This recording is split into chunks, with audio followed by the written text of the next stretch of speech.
ये कुछ बातें हम लोगों की शुरू हो गई थी. पूरा flow of stats means the data collection and its analysis. All the steps we have already discussed, the relation between the stats towards the other disciplines we have discussed. Now we are going to discuss further what is the method of collection of data and what are the data types. First of all, we are going to discuss what are the data types.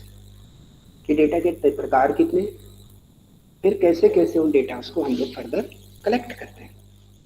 तो in that case we will find finally what are the types of data. There are primary and the secondary. Two types of data are there. One is the primary and second is the secondary. So what are the primary data? वो मैंने कल भी हल्का आपको बताया था. Primary data are the original. Primary data is collected by the investigator himself.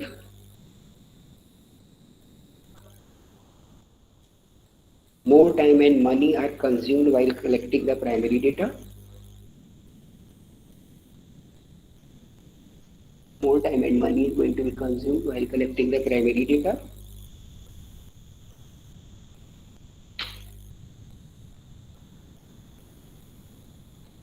And primary data is to be more appropriate regarding with your problem. Because all these stats or the research, why it is done? To solve any issue or to solve any problem. And if you have defined your problem well, then you are choosing to collect those type of data which is useful for to answer or to respond of your problem. Okay. Now on the basis of the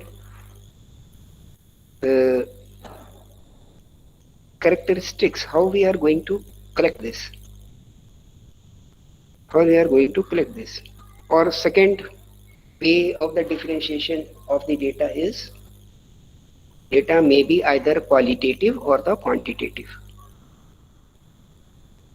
May be qualitative or the quantitative. ये तो numeric forms में होंगे या data आपके लिए qualitative होगा and you have to arrange such into the quantitative manner.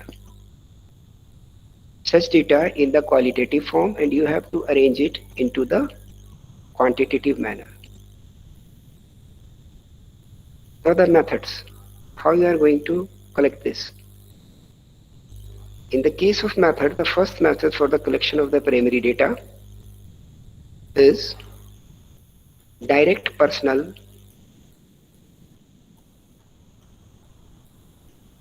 investigation. Direct personal investigation or direct personal observation. ये क्या है कि when you have any problem और डायरेक्ट ही आप उसमें डेटा के कलेक्शन पर जा रहे हो, किसी से इकट्ठा कर रहे हो, प्राइमरी या secondary, then it is you can say the direct personal investigation. क्या एक क्लास है उसमें कोई टीचर अपने हिसाब से ही ऑब्जर्वेशन लगाए इन बच्चों को और खुद ही वो करता चला जा रहा है. उसने उस बच्चे से पूछ लिया हाँ इस पर क्या बात है, उस पर क्या बात है, और एक वो अपना कुछ डेटा सेट बना रहा है regarding any problem, regarding any issue. Then it is direct personal observation. The benefits of it is more reliable and accurate because you are directly dealing with the respondents. There is flexibility, means if you are directly dealing with the interacting with the respondent, then the mood, then the way, then the nature of his answers you are also assessing. Sometimes people say no, but their feel about that no sounds different thing.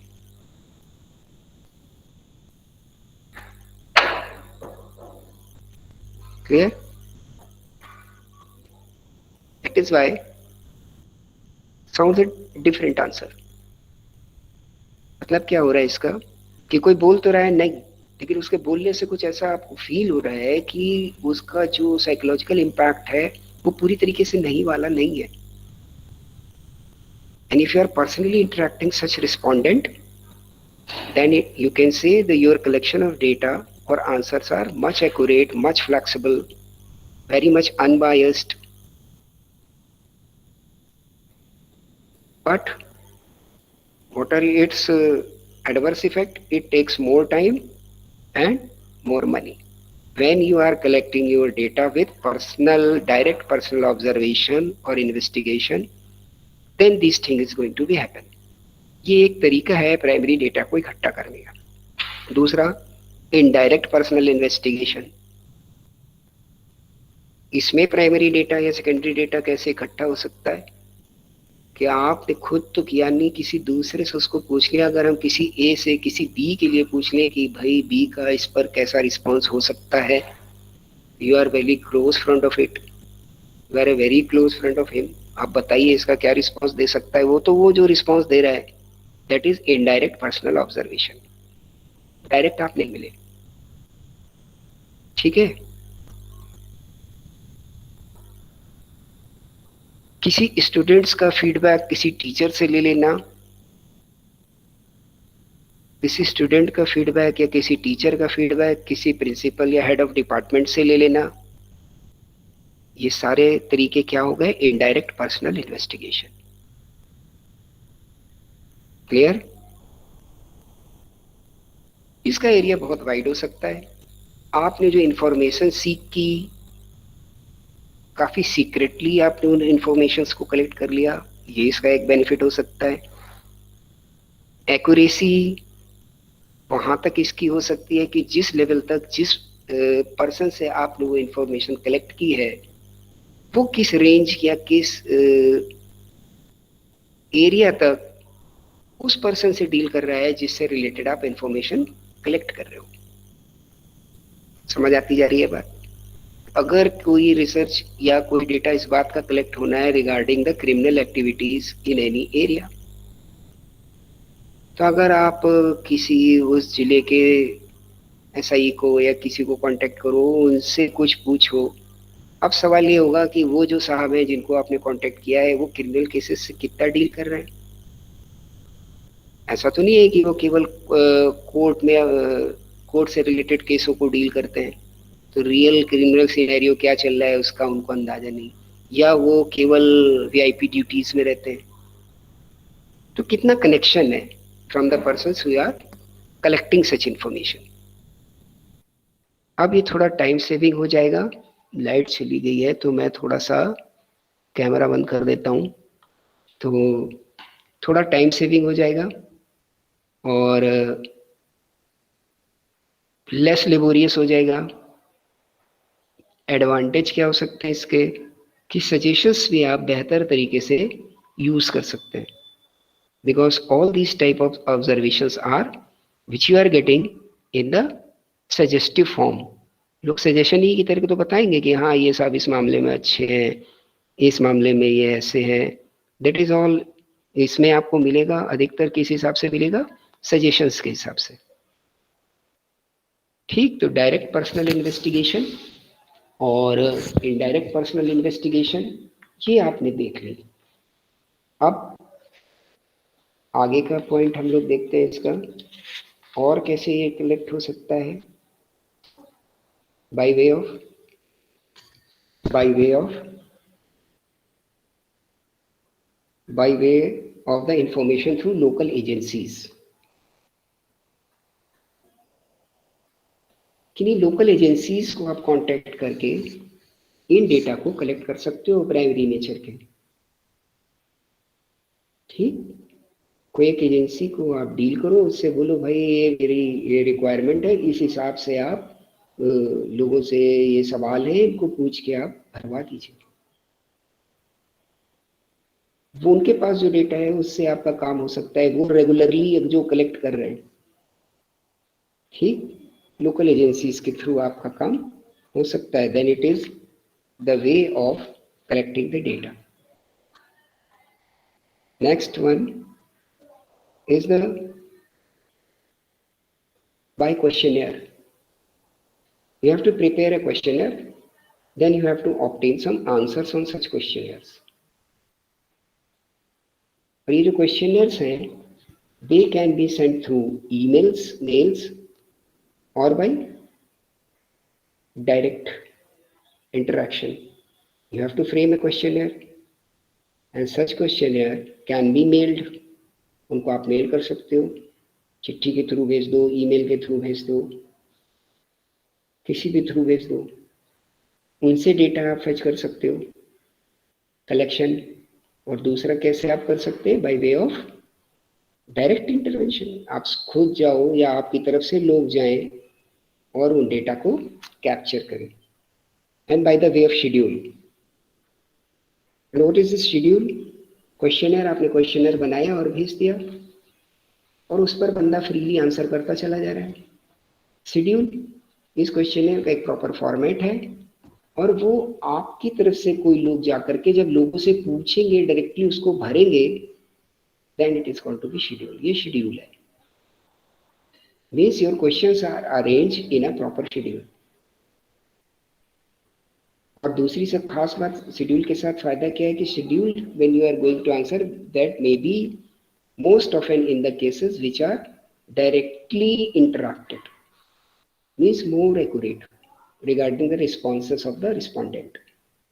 जो भी responses हैं आपके पास वो directly respondent से आपने record की है, those are the schedule. जिसने रिकॉर्ड की है, अगर आपने खुद की है then it is very good, या अगर आपने लोगों को लगा रखा है तो वो किस बंदे ने रिकॉर्ड की वो अपना नीचे साइन भी करेगा, डेट और टाइम भी डालेगा, किन साहब की रिकॉर्ड की है उसका भी नाम, डेट, टाइम, पता सब डालेगा।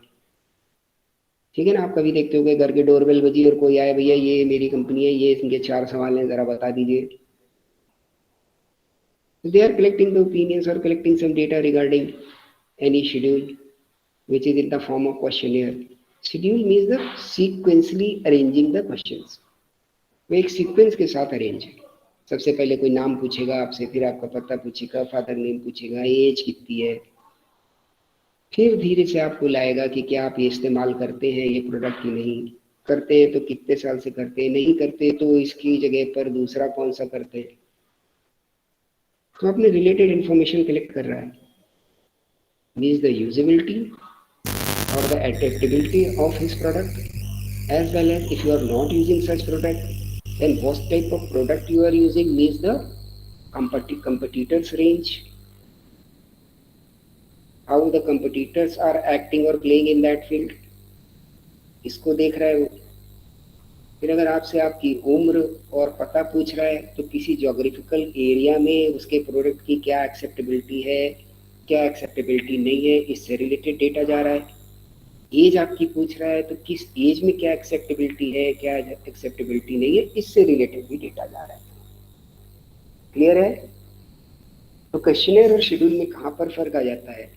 एक क्वेश्चनर आपने भेज दिया मिस्टर XYZ को, उनके पते पे चला गया, उनको मिला भी नहीं, उनके बच्चे ने किसी ने भी खोला, कहेंगे ये आया है, क्या है, कहेंगे ऐसे ऐसे क्वेश्चन है, ये लगा दे, यहाँ लगा दे।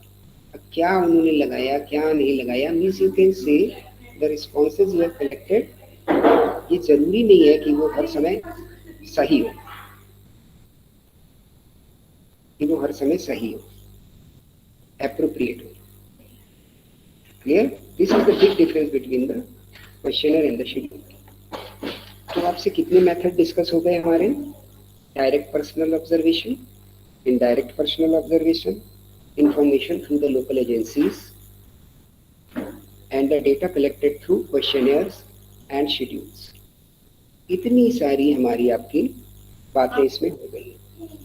ओके, यहाँ तक अगर आपकी कोई क्वेरी और क्वेश्चन आ रहा है तो आप पूछ सकते हो। यस, एनी क्वेरी बेटा?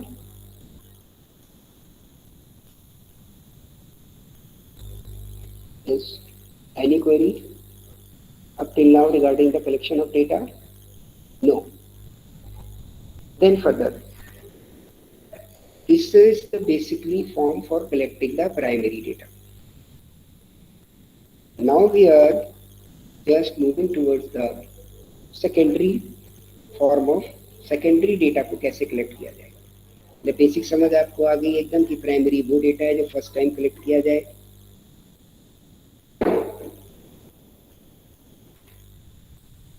सेकेंडरी वो डेटा है जो ऑलरेडी कलेक्टेड है और उसका यूज करना है। अब ये सेकेंडरी डेटा आपको कहाँ कहाँ से मिल सकता है, जल्दी से हम लोग लिखेंगे कुछ पॉइंट्स को, फिर उसके बाद डिस्कस करेंगे। By the way of we can collect the secondary data by first of all two type of areas or two type of methods to be, or two types of areas from which we can collect the secondary data. One, the published sources, and second is the unpublished sources. अब unpublish sources पर ज्यादा बात नहीं होगी कि unpublish source तो unpublish source है, वो जहां से भी आपने कलेक्ट कर लिया है इट इज ओके, उसके आपके पास वेरीफाइबिलिटी होनी चाहिए बस। Now the published sources.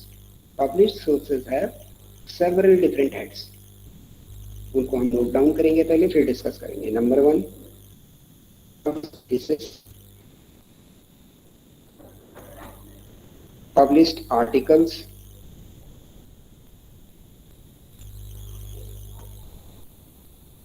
reports of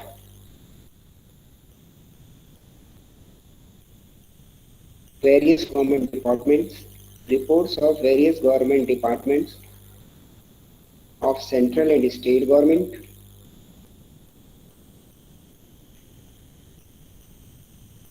reports of corporations and district boards,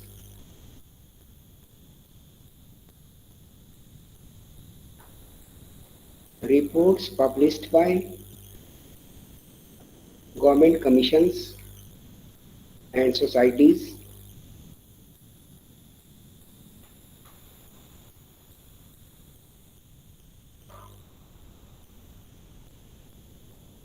reports or data published by the universities, research institutes and commercial institutes,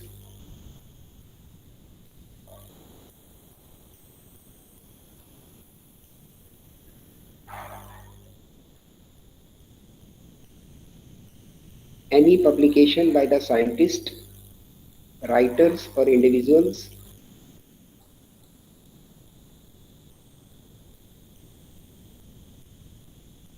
reports on market analysis,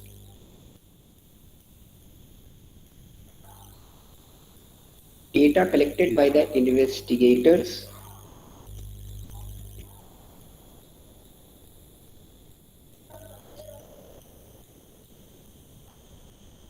international publications,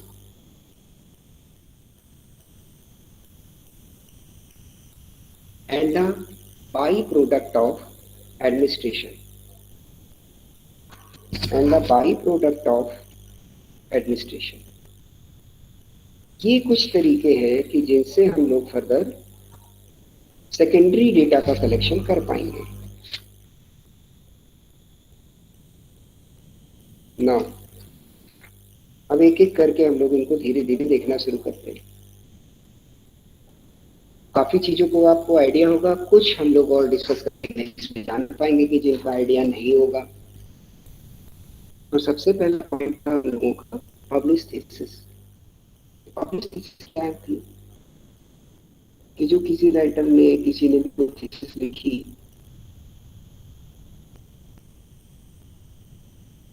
ठीक है, तो वो जो thesis लिखी वो publish हो गई and it's publish. When any person do the doctorate on any subject, he had to write on thesis on that topic. What was his research problem? What type of literature review he has done? What type of the findings he has found? What type of tools he has applied? And what is his final conclusion? तो ये सारा का सारा क्या है आपके लिए thesis work. तो इस थीसिस वर्क में से भी कोई डेटा अगर आप उठा रहे हो, ये सेकेंडरी डेटा है क्योंकि ये तो पहले से है, किसी ने उस पर काम किया हुआ है। तो this is the published thesis. Now the published articles. कुछ जर्नल्स हैं अच्छे अच्छे जिनमें कि कुछ लेख लिखे जाते हैं, दोज आर द आर्टिकल्स। उन आर्टिकल्स के में अगर आपको कोई डेटा मिल रहा है, अगर किसी ने अनएम्प्लॉयमेंट पर, किसी ने एजुकेशन पर कोई आर्टिकल लिखा, तो उसमें कोई डेटा डाला हुआ है कि 2 साल पहले ऐसा था, तो 4 साल पहले ऐसा था, इस सीजन में ऐसा रहता है, तो उस सीजन में ऐसा रहता है, एंड ये प्रोवाइडेड यू सम डेटा। तो उसको अगर आप यूज कर रहे हो for the purpose of your statistical work, then it is a secondary data obtained by the articles published. Next one, the reports of the various central and state governments. हम आप देख रहे हो कि ये जो गवर्नमेंट्स हैं इनकी ढेर सारी रिपोर्ट आती है। उन रिपोर्ट्स के हिसाब पर आगे वो अपनी फर्दर पॉलिसीज बनाते हैं। तो ये जो रिपोर्ट है, हम लोग इस पे रिपोर्ट दें कि पहले हमारा इरिगेशन एरिया इतना था, अब 2 साल के बाद बढ़ के इतना हो गया है, 3 साल के बाद इतना बढ़ के हो गया है। एक रिपोर्ट दे रहे हैं वो तो अपनी अच्छा ही बता रहे हैं कि हमने इतना काम कर दिया, इतनी नहरें और बना दी, इतने ट्यूबवेल और लगा दिए, इतना एरिया जो है उसको इरिगेशन और अवेलेबल करा दिया है। They are stating their data. अगर आप कुछ ऐसा रिसर्च वर्क कर रहे हो जिसका प्रोडक्टिविटी और ईल्ड ऑफ लैंड से कंसर्न है, तो आपके लिए इरिगेशन की फैसिलिटी एक इशू हो सकती है। तो आपने उन रिपोर्ट्स में पब्लिश डेटा को यूज किया फॉर योर पर्पस, तो आपको अपनी स्टैटिस्टिकल वर्क में जहाँ यूज कर रहे हैं वहाँ उसका रेफरेंस देना पड़ेगा। ये मैंने यूज किया, और ऐसे डेटा को हम लोग बोलेंगे secondary data obtained by the government reports, and these government reports may be of central government, may be of state government, may be of any union territory, किसी की भी हो सकती है। क्लियर है ना? क्योंकि गवर्नमेंट की रिपोर्ट्स आर तो very wide arena, such a wide arena of the government reports. Industries से रिलेटेड भी हो सकती है, लेबर से रिलेटेड भी हो सकती है, अनएम्प्लॉयमेंट से रिलेटेड भी हो सकती है, पॉवर्टी से रिलेटेड भी हो सकती है, इरिगेशन, किसी भी टॉपिक पर गवर्नमेंट के पास रिपोर्ट्स हैं। हर एक को उनके हिसाब से कोई काम हो रहा है, कोई पॉलिसी चल रही है, उस डेटा को आप यूज कर सकते हो। ठीक। तीसरा है कारपोरेशन एंड दूसरी संस्थाएं हैं जो कॉरपोरेशन की तरह काम करती है, means they are not fully government department, पूरी तरीके से सरकारी नहीं है, लेकिन उनमें सरकारों का हिस्सा है, तो वो कॉरपोरेशन बन जाते हैं। ठीक। या लोकल बॉडीज आपकी जो डिस्ट्रिक्ट बोर्ड है, नगर पंचायत है, इनके पास भी अपना डेटा होता है। अगर इससे रिलेटेड कोई चीज जगह पर आपको इनके डेटा को यूज करना है, तो ये भी सेकेंडरी फॉर्म ऑफ डेटा है, क्योंकि पहले से मौजूद है। फिर report publish by the government commissions और द सोसाइटीज। अब आप देखते होंगे कि कई सारे सरकारी कमीशन होते हैं, जैसे women's commission, human right commission, ऐसे गवर्नमेंट के कई सारे कमीशंस बने हुए हैं, जिनके कई के पास कुछ जुडिशरी पावर्स भी है। तो ये कमीशंस भी अपनी रिपोर्ट जारी करते हैं, इनके पास भी अपना कोई डेटा होता है। ये बोल सकते हैं कि जो ये हमारा ह्यूमन राइट्स है, इन पर क्या किस एरिया में उसकी क्या परसेंटेज ऑफ परफॉर्मिंग है, कहाँ पर कितना ह्यूमन राइट्स वायलेशन है, कहाँ पर नहीं है, और अगर है तो किस नेचर का है। अगर है ये ह्यूमन राइट वायलेशन, तो उसमें फर्दर किसी इनकम ग्रुप या क्लास या सोसाइटी से उसका कनेक्ट है, ऐसा डेटा उनके पास स्कैटर्ड फॉर्म में हो सकता है, and you can use it for your purposes. So when you are using these type of secondary data, means you are using the data of government commissions or the societies. Many societies are formed by the government. तो अगर इनको आप इस्तेमाल कर रहे हो, तो ये भी एक सेकेंडरी डेटा आपके लिए हो सकता है। Next one, the report published by the labour unions, financial and the commercial institutions, इनके थ्रू अगर आ रही है तो लेबर यूनियंस के पास बहुत सारा अपना डेटा होता है कि पहले इतनी लेबर थी, अब इतनी हो गई, इतनी स्किल्ड है, इतनी नॉन स्किल्ड है, इस साल इस रेट से पेमेंट हो रहा था, तो उस साल इस रेट से पेमेंट हो रहा है।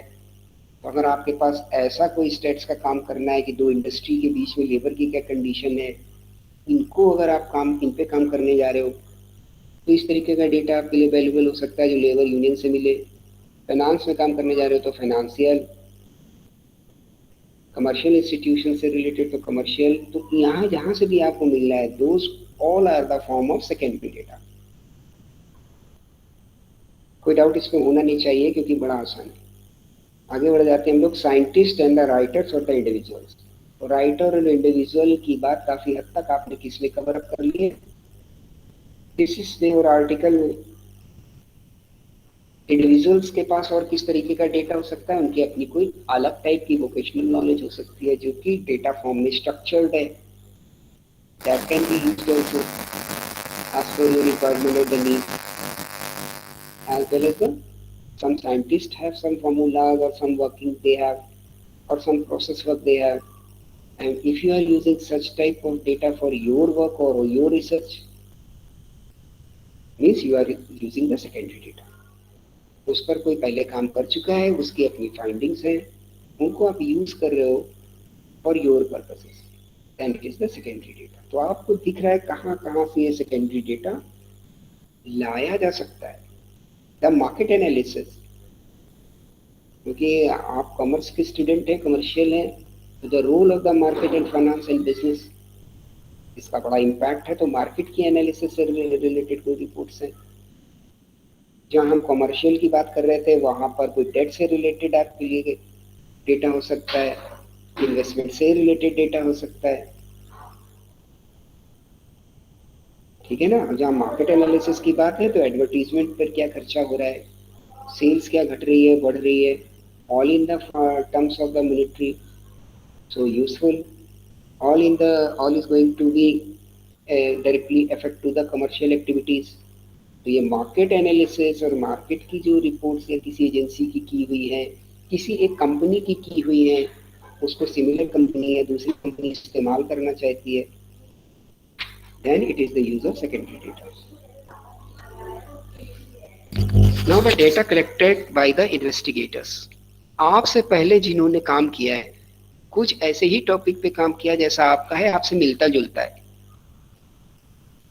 तो उनका किया हुआ काम, क्योंकि वो भी तो कहीं ना कहीं से प्राइमरी या सेकेंडरी डेटा लेके आए होंगे, उसको उन्होंने वैलिडेट किया होगा, अपनी रिसर्च फाइंडिंग में उसको दिया होगा कि ये मैं कहाँ से लेके आया हूँ, तो आप उनकी काम को भी डायरेक्टली उठा सकते हो, उनके डेटा को भी यूज कर सकते हो, आपको रेफरेंस उसका देना होगा।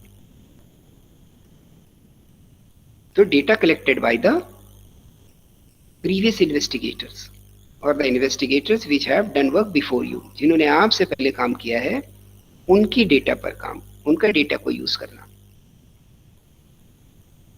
क्लियर? Any doubt? एक दो पॉइंट और रह गए, एक ही रह गया, उसको और डिस्कस कर लेते हैं, फिर आपके जो भी डाउट्स आ रहे हैं उनको देख लेंगे। नाउ द इंटरनेशनल पब्लिशिंग, यहाँ पर जितनी गवर्नमेंट, स्टेट, डिस्ट्रिक्ट और कॉरपोरेशन, इनकी सारी बात हो रही थी, ये सारी की सारी अधिकतर आपकी विद इन इंडिया हो रही थी। अब अगर हम इसकी बात करें कि international publication, in the case of international publications what is going to effect, कि कुछ इंटरनेशनल पब्लिकेशंस हैं वो भी अपनी रिपोर्ट देते होंगे, कोई रिपोर्ट यूएनओ की आएगी, कोई रिपोर्ट वर्ल्ड बैंक की होगी, कोई रिपोर्ट आईएमएफ की होगी। अगर इनकी भी आप जरूरत और इस्तेमाल कर रहे हो उनके गिवन डेटा को, means you are using the secondary data. This is the source of secondary data. What we are discussing, what are the sources? If you are in the study, you are comparing the commercial activity of bank, or you are comparing the ratio, or you are just saying you are just working on the policies framed by the government which are funded by the World Bank or the IMF। ऐसी कोई study है आपकी, तो what is the fund ratio which is contributed bye these international agencies, ये data आपको तो वहीं से मिलेगा। इसके बेस पे आप बोल पाओगे कि इस पर्टिकुलर पॉलिसी में गवर्नमेंट का क्या स्टेक था regarding investment, and what is the stake of international bodies. तो ऐसा डेटा जो आपको इंटरनेशनल पब्लिकेशन से मिल रहा है which you are using for your purposes, वो क्या हो गया आपके लिए, secondary source of data. Now the by-product of the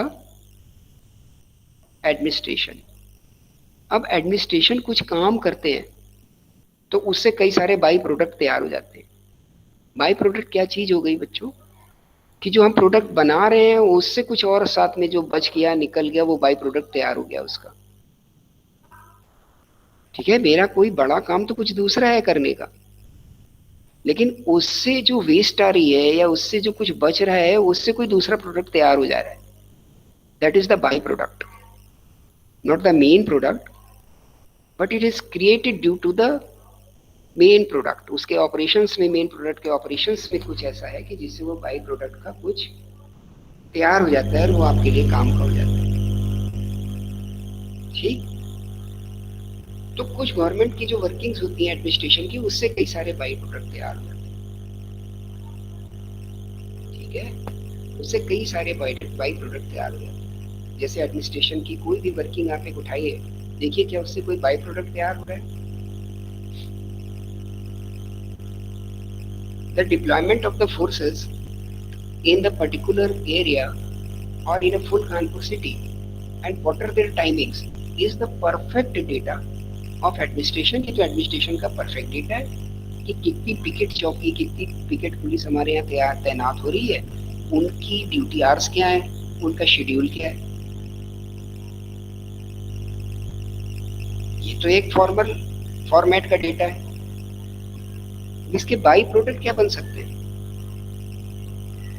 इसके बाई प्रोडक्ट क्या क्या बन सकते हैं? Have you any idea? या कोई और एग्जांपल से आप डिस्कस कर सकते हैं कि मुझे पता तो चले कि हम अब साथ चल पा रहे हैं. एक काम करिए, इस एग्जांपल के लिए यदि आप रुक जाइए, पीछे जितना हुआ है इसमें कोई क्वेरी आ रही है तो उसको जल्दी से पहले सेटल करिए, फिर बाई प्रोडक्ट वाली बात करते हैं. Yes, have you any query? क्योंकि काफी देर से आप लोग शांत हैं तो डर लगने लग जाता है. यस, एनी क्वेरी बेटा?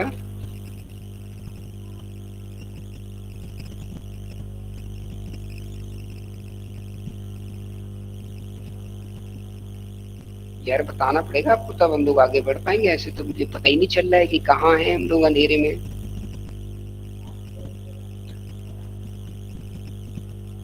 यस बच्चों, anybody have to response?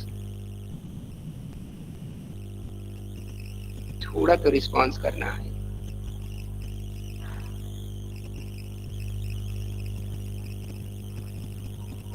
Yes बेटा.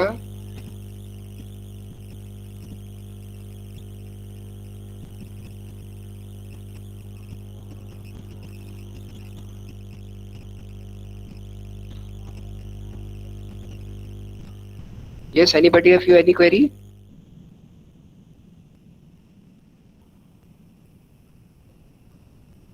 You can say no also, or can respond as no. Okay. तो सारे के सारे अत्यंत मेधावी हैं, बहुत अच्छे. बात है, अगर ये कोई क्वेरी नहीं है then it is very good, बहुत अच्छी बात है. चलिए, तो एक बाय प्रोडक्ट का एग्जांपल हमको दे दीजिए, फिर उसके बाद हम लोग आगे बढ़ जाते हैं. खत्म हो सारी बात, इसको बंद करते हैं और जल्दी से आगे बढ़ जाते हैं इससे. हाँ बेटा, जल्दी से एक बाय प्रोडक्ट का एग्जांपल दे दो, पता तो चल जाए. कुछ कुछ भी अंदाजा लगा के, जो मैंने बोला उस वाले को स्किप कर जाओ, अगर वो अच्छा नहीं लग रहा तो कहीं और से भी आप दे सकते हैं.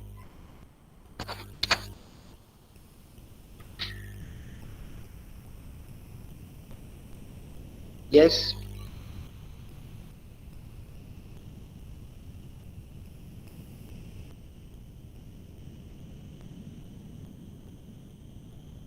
is the byproduct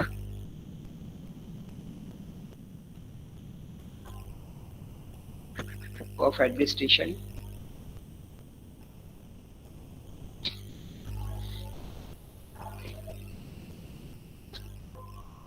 क्या हो गया?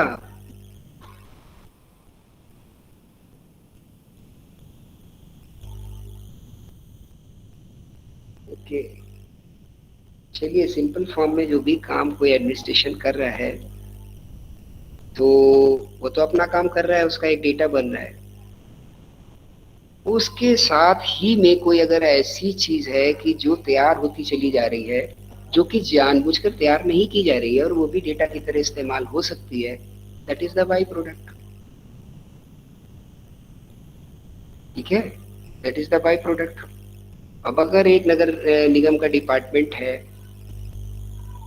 वो क्या कर रहा है कि वो एक बर्थ लोगों की रिकॉर्ड कर रहा है, और उसके साथ में उसके पास डेथ का भी रिकॉर्ड है। दोनों रिकॉर्ड को अगर अपने पास रख रहा है, then what is going to happen? ये तो उसका नॉर्मल एडमिनिस्ट्रेशन है कि उनको डेथ और बर्थ का रिकॉर्ड रखना है। अब बाय प्रोडक्ट क्या बन सकता है इसका? बाय प्रोडक्ट इसका ये बन सकता है, आप इससे ये बना सकते हो, year by year the people are, कितने लोग वहां पे रह रहे हैं, what is the inclusion of the person if you have the numbers of the people residing in that area, what is the inclusion of the people in the case of the birth, and what is the exclusion of the people in the case of death, and what numbers of people are residing, कितने रह रहे हैं, इसका तो कोई data collect नहीं हुआ था। डेटा किस चीज का हो रहा था कि कितने लोगों का जन्म हुआ और कितने लोग। आप कभी नगर निगम में जाओ तो दो, एक तो बर्थ सर्टिफिकेट बनता है, एक डेथ सर्टिफिकेट बनता है। कोई अलाइव सर्टिफिकेट बनता है क्या? नहीं बनता। क्या नगर निगम आपको कोई अलाइव सर्टिफिकेट देता है कि हाँ आप जिंदा हैं? नहीं। आपका जन्म हो गया, ये एक बर्थ सर्टिफिकेट है, आप सबके पास भी होगा, ठीक ना? और किसी की डेथ होती है तो उसका डेथ सर्टिफिकेट मिलता है। तो ये दो तो एक नॉर्मल वर्किंग है ऑफ एडमिनिस्ट्रेशन। बाई प्रोडक्ट क्या तैयार हो रहा है इसका? ये कितने लोग हैं हमारे कानपुर में?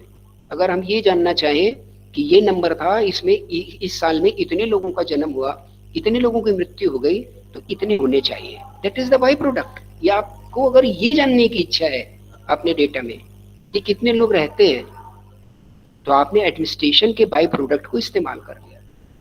और ये भी सेकेंडरी है, ये because this is recorded by the administration as birth और as death. But you have draw the conclusion by the way of using such data as the by product of the main product। उनका main product तो केवल birth और death को record करना था, but you have translated it in your way, though it was already not collected. मैं बहुत जोर दे रहा हूं, though it was not directly collected, जो कि सीधे की सीधे कलेक्ट नहीं किया गया, कोई सर्वे इस पे नहीं हुआ। उस डिपार्टमेंट ने भी ये सर्वे नहीं किया कि कानपुर में कितने लोग रह रहे हैं, लेकिन एक बाई प्रोडक्ट बन गया ना। This is called the by product. Is it clear? Please, please response, is it clear? Yes, sir. Yes. Okay. So now what we have discussed, what are the total types of data collection methods? One is the primary, second is the secondary. The types of collection methods of the primary data and the types of the collection method of the secondary data, दोनों को हम लोगों ने अच्छे से देख लिया है। अब आप एक काम करिए, काफी सारा काम आपने नोट भी कर लिया होगा, तो जल्दी से आप फटाफट से ये देख लीजिए कि इन सब में कोई क्वेरी आपके पास जनरेट हो रही हो तो उसको सेटल कर लीजिए, फिर हम लोग आगे बढ़ते हैं। ठीक? तो I am giving you just 2 minutes for it. Just go for the things which you have recorded, which you have note down, then raise the query if you have any. For you peoples, मुझे बताएं।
Yes बेटा, any query?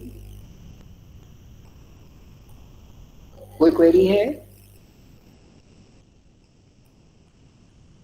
Excuse me sir.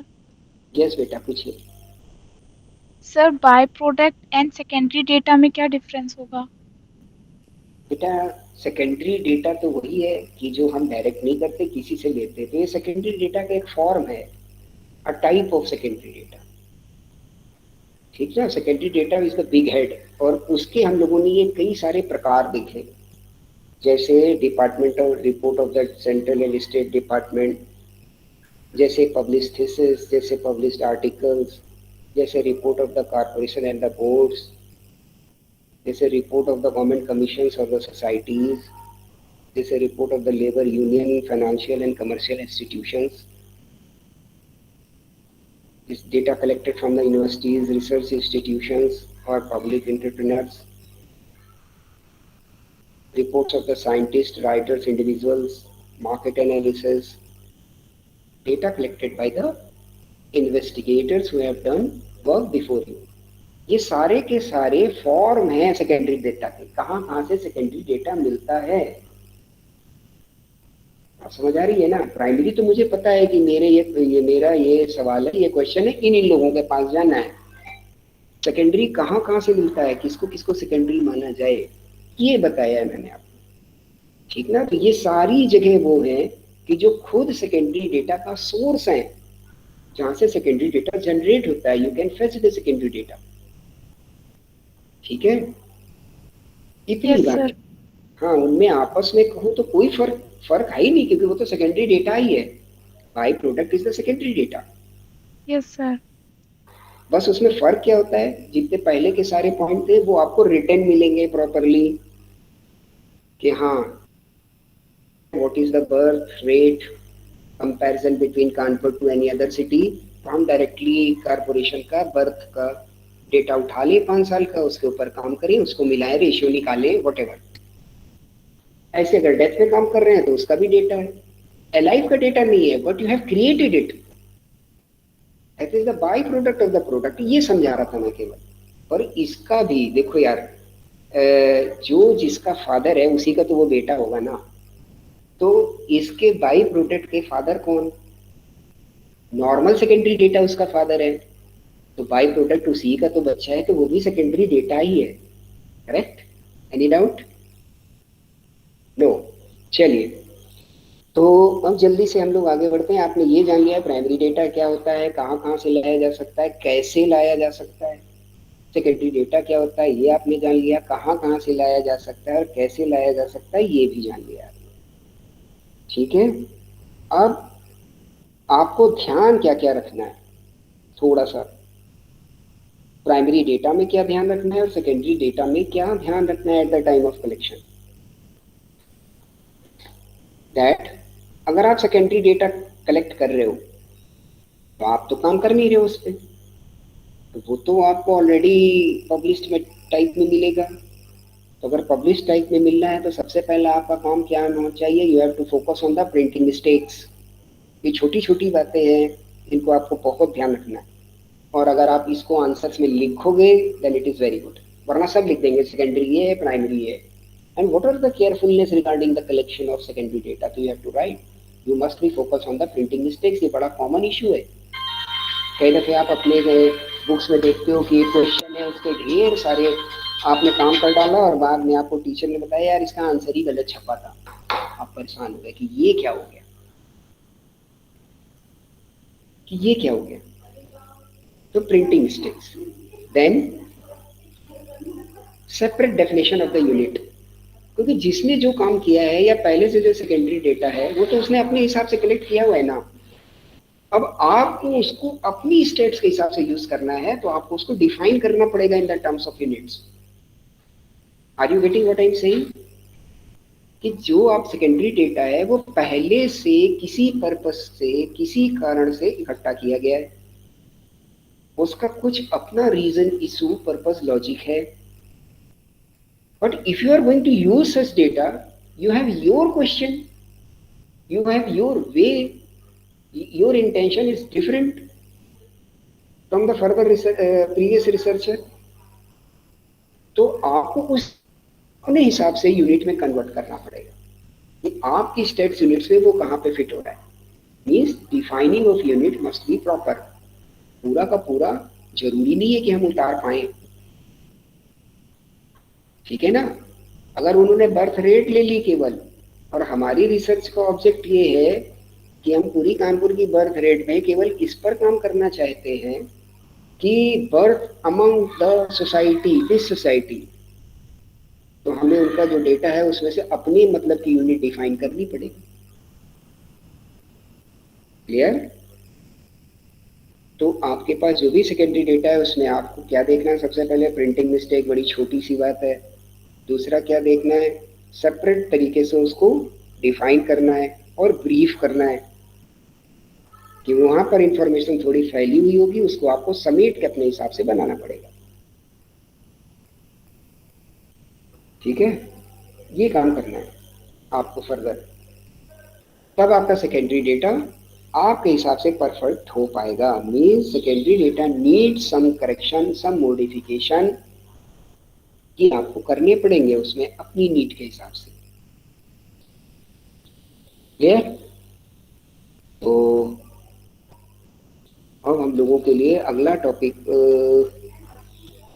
एक discussion के हिसाब से ये है कि ये जो क्वेश्चनियर है और ये जो शेड्यूल है, तो क्वेश्चनियर कैसा बने, ये एक बिग इशू है। उसमें छोटी छोटी सी बातें हैं जो हम लोगों को पता होनी चाहिए कि आप क्या कर सकते हो। डिफरेंस, सबसे पहले हम लोग डिफरेंस देख लेते हैं कि क्वेश्चनियर और शेड्यूल में डिफरेंस क्या है। क्वेश्चनियर कैन बी, क्वेश्चनियर पे किस तरीके का डेटा आप ऑब्टेन कर सकते हो of only the literate peoples, क्योंकि आपने तो क्वेश्चन फॉर्म में उनको दे दिया, वो उसको पढ़े, उसके बाद समझे कि इसका क्या आंसर करना चाहिए, फिर उसको पिक करें।